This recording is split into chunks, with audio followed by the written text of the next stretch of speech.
Hello everyone, my name is Edoardo and I am the project engineer at Nova Fluid Mechanics, a company that provides wind engineering consultancy services for tall buildings, offshore and renewable energy sectors. For civil construction, we support the architects and the structural engineers for design tall buildings, stadia and long-span bridges, which are all very flexible structures, and for this reason the effects of wind is very relevant. Santa Maria Tower is located in Ciapeco in Santa Catarina and is very important. The main objective of the wind tunnel test were to derive wind loads for the design of both the foundation system and the core of the structure. Without these studies, the wind loads could be underestimated, with the potential for the building to be damaged during a windstorm.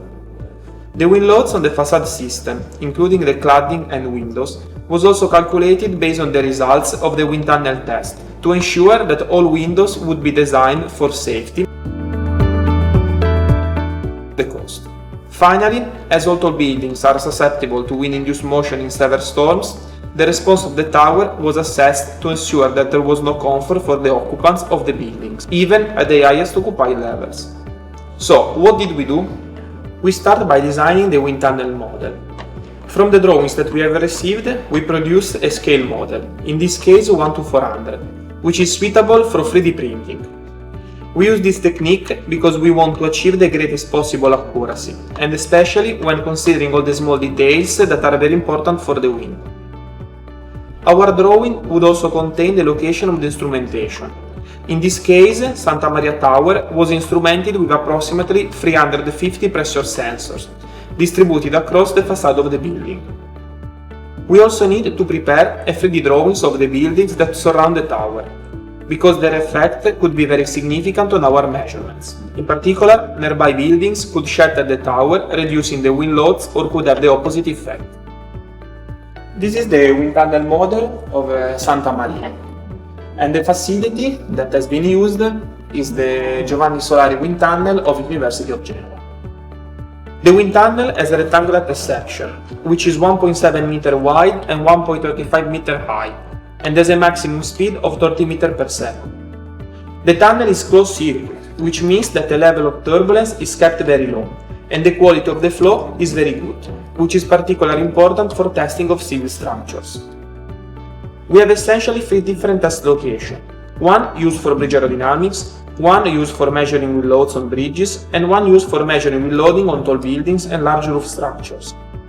The wind tunnel is equipped with state-of-the-art instrumentation for tall building testing. In particular, we have a pressure system that allows us to measure simultaneously 400 pressure sensors that may be located on a buildings or large roof structure. The model is located on a turntable that allows us to test many wind directions. This is the control station where our wind tunnel operators acquire the data. Data is processed online, and most important, QA checks are performed in real time. We have several computers so that more than one engineer can work at the data in the same time. After the test, we spent some time, quite a lot of time actually, ensuring that all the measurements were performed correctly. And to do this, we also check each pressure sensor individually. From the data that were measured, we were able to derive the base loads for the design of the foundation system, the loads that engineer would need to apply at each floor level, for the design of the core of the buildings, and also the wind loads for the design of the facade. Here you see an image of the results that would be used for the design of the facade, where different colors represent the different strength of the load. We also calculated the movement at the top of the buildings and compared the value with the best guidelines in the world for comfort assessment. I hope you have enjoyed the presentation and thank you for listening.